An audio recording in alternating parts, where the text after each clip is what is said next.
Item 10.0 are action items. And I will go to Ms. Hill for 10.1, the second reading of our 2019-2020 academic calendar. So I'm filling in for Dr. Talley today.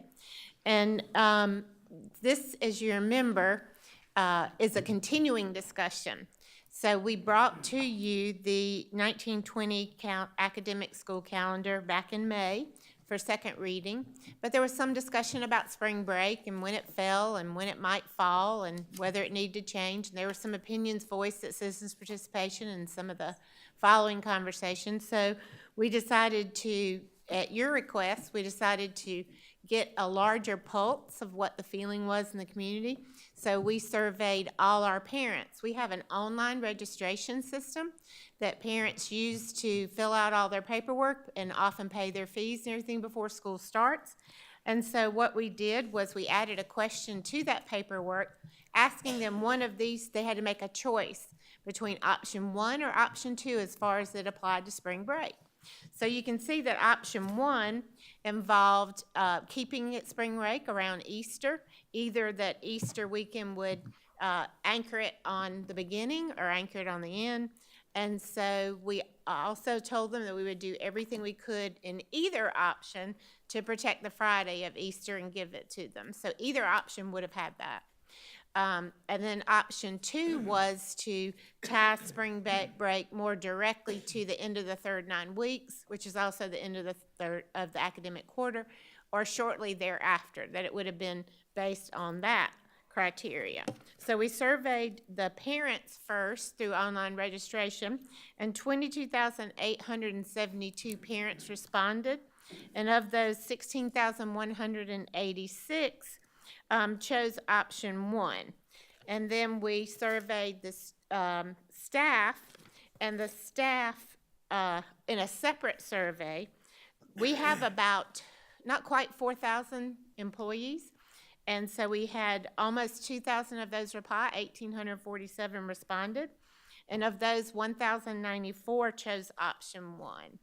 And so you can see that overall we had 17,280 people choose option 1, which is about where we had 7,432 choose option 2. So option 1 overwhelmingly won. It was about 70% of the entire 24,719 that were actually surveyed in the combination of the 2 surveys. So we I'm presenting on behalf of Dr. Talley, the recommendation that we move forward with the 2019-20 academic school calendar as it's presented. You have it before you, and that is, as it was originally, ties spring break to the Easter. Well, I want to thank you, Ms. Hill and Dr. Talley, because this was brought up last spring. As we knew that we couldn't change it this year, but we went to the following year to see if there could be a change. We were getting a lot of feedback from the community, but we like having the official data, and we know that that took time for you to make that survey and make, and collect and tally the results and so forth. But we feel like we are truly doing what our community wants us to do with that calendar. So with that, do I hear a motion to approve the calendar as presented?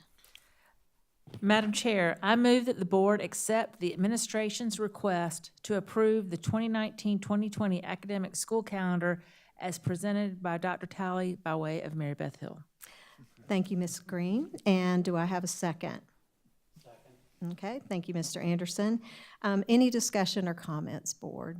Yes, I would just like to thank the parents who, brought this to our attention. I know we had several parents come speak to us, and they talked in the schools on the school improvement councils and the PTA groups, and they asked that we consider this. And I think it's so important that we listen to that feedback, and we went back to the community and assessed the community. So I want to thank y'all for that. Anyone else? Also, I think we're all aware of all the constraints and logistical, yes, that the state puts on us, and it's nice to see that the first semester finishes before the Christmas break too, because when that isn't able to happen, we get a lot of feedback around that. So, so thank you.